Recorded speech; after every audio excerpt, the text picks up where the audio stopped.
This is the Itel P55 and this right here is the Itel P55 Plus. Now, when I first heard the word plus, my initial thought was this is going to be bigger than the other one. So I was really a bit confused when I unboxed the two phones and discovered that they are actually of the same size. Now, it gets even more confusing when I discovered that apart from the sizes being the same, these two phones have a whole lot of other things in common. For example, the display, the processor, and even the camera specifications are practically the same. Well, after using these two phones for about 3 days, I was able to discover at least 3 different ways that makes the Itel P55 Plus better than the Itel P55. So if you want to know that as well, you want to stick around to the end of this video because the last one for me has to be the deal breaker. Now, the very first difference between these two phones has to be in the design. Now, you observe that the Itel P55 comes in this generic design that we all are really tired of. This iPhone-like design. But when you look at the Itel P55 Plus, you see that it doesn't have that big camera bump. And then also it has just 2 camera rings that of course holds the same 50 megapixel main cameras. So for me, it's a kind of a breather or a breath of fresh air because honestly, I don't know about you, but I am really tired of this design right here. Now, another thing you also observe as a difference between these two phones is in terms of the rear finishing. I don't know if this is available for every model of the Itel P55 Plus, but my unit, which is the royal green color, comes with a leather rear. Now this makes it look really cool to hold, and honestly, I love it. The last time I saw a smartphone with a leather finishing at the rear was the Tecno Camon 20, and honestly, I loved that phone. Now, one concern I have though is the fact that because it's leather, it could get dirty over time, pick up dirt, pick up dust, pick up sweat and all of it. So you want to ensure you use the case that comes along with it so that you can always protect the phone or the rear of the phone from getting decolored or something like that. Why are you being hard? Can you just fit in? Thank you.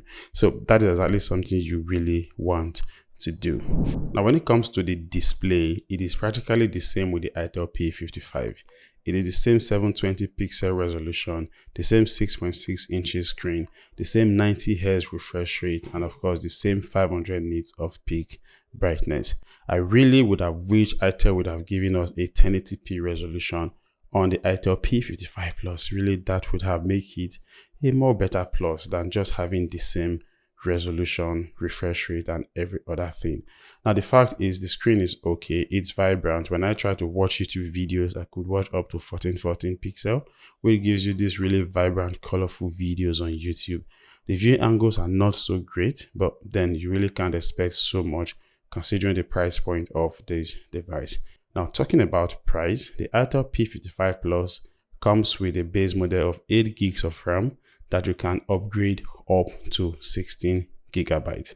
While the Itel P55 base model comes with 4 gigs of RAM that you get to upgrade up to 12 gigabytes. Now that is another difference between the two phones, even though you'll be paying about 126,000 naira for this phone, while this one goes for about 99,000. Now looking at the difference in terms of price, that is about 27,000 naira.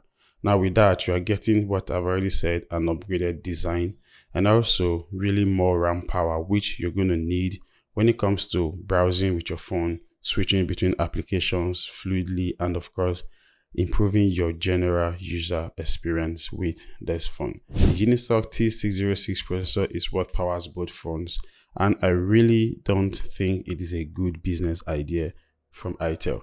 Now the reason is this: they could have given us the T616. At least that would have mean an upgrade in terms of performance when you compare the Itel P55 Plus and the Itel P55.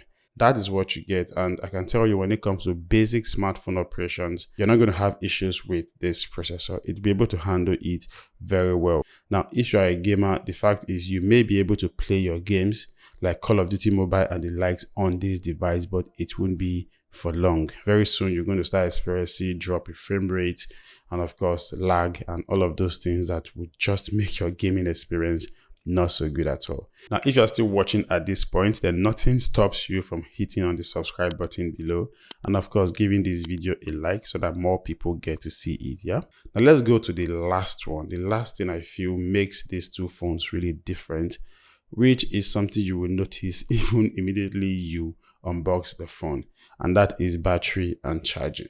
Now don't get me wrong, both of these phones comes with the same 5000 mAh battery, but what you get with the Itel P55 Plus is a 45 watts charging capacity and also a 45 watts charger. So that means you get faster charging with the Itel P55 Plus than the Itel P55. This one only comes with an 18 watts fast charger. Now, in the leaflet for the phone, Itel did state that you can go from 0 to 70% in 30 minutes. So I had to put that to the test. I used the phone down to about 17%, and then I plugged it to charge, and it took about 50 minutes for it to go from 17% back to 100%. So what that means is that I was able to achieve 83% battery power in 50 minutes.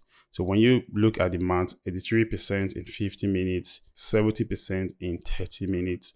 Well, do the calculation and let me know if the maths is mathing. But we live in a fast-paced world where you will obviously need that ability to quickly top up your phone. I mean, nothing beats the fact that you can plug your phone for 30 minutes and get 70% battery. But the question is it good enough to call it a plus when compared to the Itel P55? We are going to really have that conversation in the comment section below. Now, when it comes to cameras, this is where I also notice a slight difference. Now, this may not be noticeable when you look at the pictures I took with these two phones right here, but honestly, when you hold these two phones together, you will discover that the pictures taken by the Itel P55 Plus just seem slightly better in terms of contrast, colors, and depth when you compare it with those taken by the Itel P55. Even in portrait mode, honestly, I was really impressed with how good the pictures were. When it comes to object isolation, HDR processing, the results were very good.